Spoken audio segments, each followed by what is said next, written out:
Well, Twitter CEO Elon Musk was actually booed by a crowd in San Francisco on Sunday night after he was invited on stage by comedian Dave Chappelle at a comedy show. Let's watch. Always for the richest man in the world.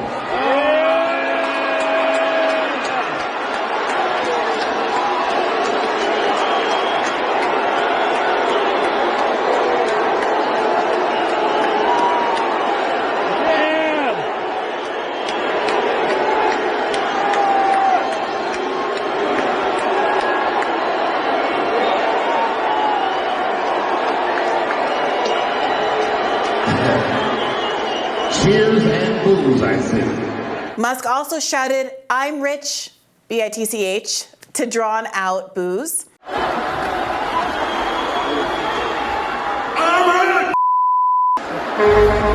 Musk suggested that the crowd who booed him were, quote, unhinged leftists. What do you make of that take, Robbie? Well, I should say I do hear booing. I don't hear only booing. Yeah, and they said, There's booing and cheering. Yeah, so, while this was all happening, Dave Chappelle, in an effort to kind of wrest control of the situation back to the people on stage, said something like, mixed, a lot of boos and cheers, I see. He kind of was narrating what was going on. So I don't think that it would be surprising for folks at a Dave Chappelle concert to like Elon Musk. In fact, I think why this was so notable is that people at a Dave Chappelle who was kind of cast himself as counterculture and, outside of politics and a truth teller and someone who was anti-woke, you expect his audience to actually be more sympathetic to Elon Musk than the general population. That's why I think some folks who are trying to make the argument that this was a San Francisco crowd, this was woke scolds, etc., it doesn't necessarily make sense. No matter where this is people who wanted to come see Dave Chappelle.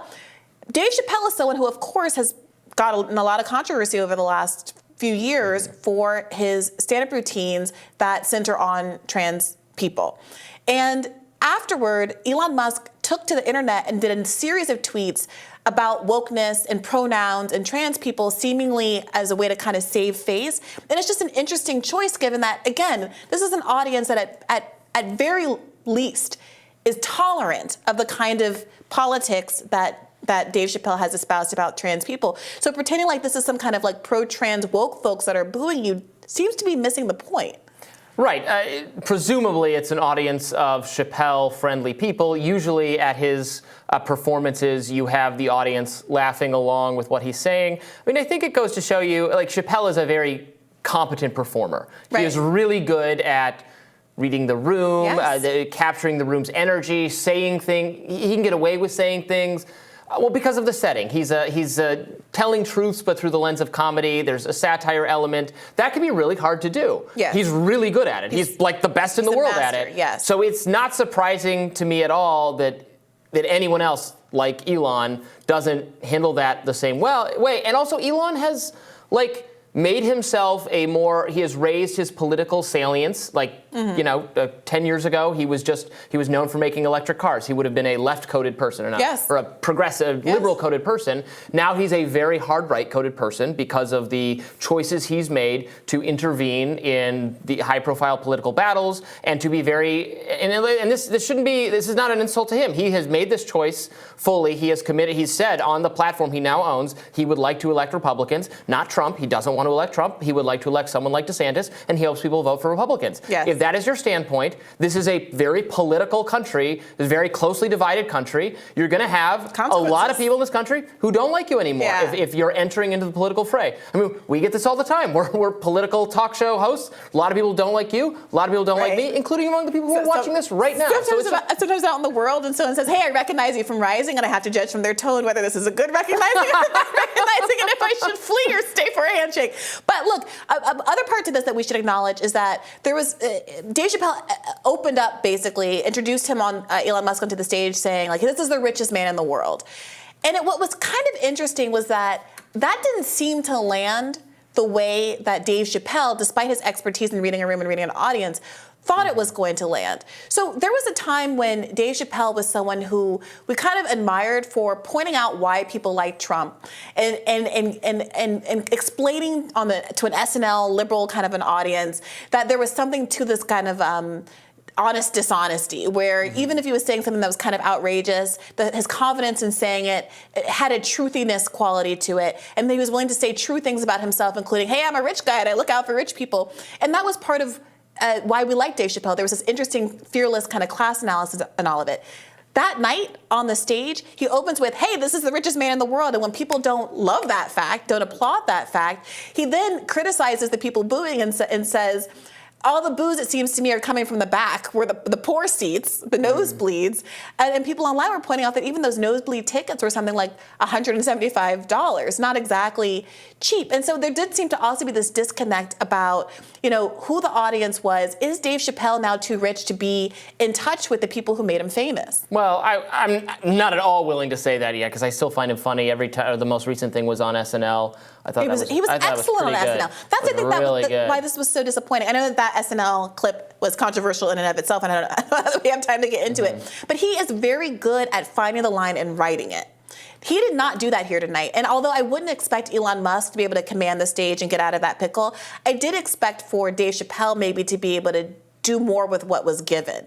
And the fact that even he couldn't seem to quiet the boos and get the audience back on his side, I really does, whatever you think about Elon Musk, I do think it says something true. No, it wasn't just boos, but it was mixed. It was mixed in an audience that should have been enthusiastic for Elon. Nobody's trying to deny that there were obviously some people there that love Elon. But to your point, if you're going to take a hard political position like Elon has, you're going to alienate half the country. Well, there's probably some people who will cheer anti-wokeness but don't want to cheer rich billionaires. There's working class people who find what Chappelle has to say funny and are not on board with some of the kind of farthest progressivist language or stylistic choices being made by social activists, but are on board with the farthest progressivist stuff on economic policy. Stuff, yeah. And so lumping all those things together is not always how it works. One other thing that we should mention is that, as I said earlier, Elon seemed to go online after this and do a bunch of tweets about pronouns. He says, I think, prosecute Fauci are my pronouns. All of these things that seem to be kind of unrelated to what happened on stage, but felt kind of like emotionally space-saving moves. Yeah. He then my pronouns are prosecute /Fauci. Right. Am I wrong for laughing at that? That's between you and your loved ones. But then he went on to tweet two tweets that he ultimately deleted, which for the very online, like Elon Musk can ratio almost anybody. He's got a lot of support on Twitter. The fact that he felt pressure to delete these tweets spoke volumes about the level of pushback he was getting. The tweets were, one, a major fight broke out in the audience just as I was about to talk, so I didn't get to say much. Mm-hmm. Sure, that's the reason you didn't get to say much, Elon Musk. It wasn't that you were wandering around on stage. And you guys should watch the full clip if you haven't. It's about 10 minutes of a lot of awkwardness on stage. The second tweet that he deleted was, technically, it was 90% cheers and 10% boos, except during quiet periods. But still, that's a lot of boos, which is a first for me in real life, frequent on Twitter. It's almost as if I've offended San Francisco's unhinged leftist, but nah. Yeah, this is very, if you're explaining, you're losing. Yeah, it's like Cope harder. And that's not me saying, but that is the impression that it gave on the internet. Sure. And apparently it was the impression that he got as well, because he actually deleted both of those tweets. Well, there it is. I don't know. Do you think this could be the tide turning, but it could just be what do you mean the tide turning? Well, obviously it is the tide turn. It's people who were, like you said, who liked him a lot for being left-coded, for making these environmental cars. I saw people saying, I'm canceling my order for Teslas. I mean, all of that is performative, and who cares about it? All those people leaving Twitter, I bet they're leaving in a real hurry. Where are they going? What's the name of the other one? Of course. But Post. Twitter's different from a car. At Twitter, there's no competitor. There's other places you can get cars and even get electric cars. So that's not why I bring that up. It's just to say that, like, he admits in this tweet that is now deleted that he has never really had to confront in real life this kind of negativity. And I think a lot of people who get affluent surround themselves by yes people and don't have constructive pushback. Whether or not you agree with his political positions, I think there's room for growth with respect to how they present themselves to the world. And I'm hopeful, because I do hope that there are positive changes that come out of Twitter. I think that his investigations into the shadow banning and stuff is really important. I hope that he learns from this and focuses on the things that he's sincerely good at, instead of, taking a bite out of comedy. I mean, this is the downside of having things very neatly sorted politically, that eventually people who have an eclectic mix of views, or there's some things about them you could say, like, well, he's very pro-environmental friendly cars, but he also has some anti-wokeness stuff, eventually you're either going to get sorted in one side or the other. Like, there's not as much fence straddling going on. So he's being neatly sorted over time as a conservative figure. Same thing happened to Joe Rogan, despite him being a Bernie Sanders but for person. example, I don't have an issue with Joe Rogan. Yeah. I might disagree with things that he says. Yeah. He's a human being. Same with Dave Chappelle. I find much of his comedy to be enjoyable, and I think, like I said, I loved his SNL performance the other night. It's not about that. I think a lot of people can exist in a world where they don't agree with what everybody says, but they still like who they are. I think what we saw that night was something a little bit different. They can, but they're facing relentless pressure to go one way or the other. What is the upside? It's clear what the upside of Dave Chappelle is. He is a talented comedian. He's really funny, and he can be socially insightful. It's even clear what the upside of someone like Kanye West is. He's an amazing musician that people have loved for like 20 years now. Elon Musk, as he's managing these failures or not attaining the success that he thought he was going to obtain with the tunnels to nowhere and the Twitter of it all, and not necessarily making the reforms in the way that he had promised.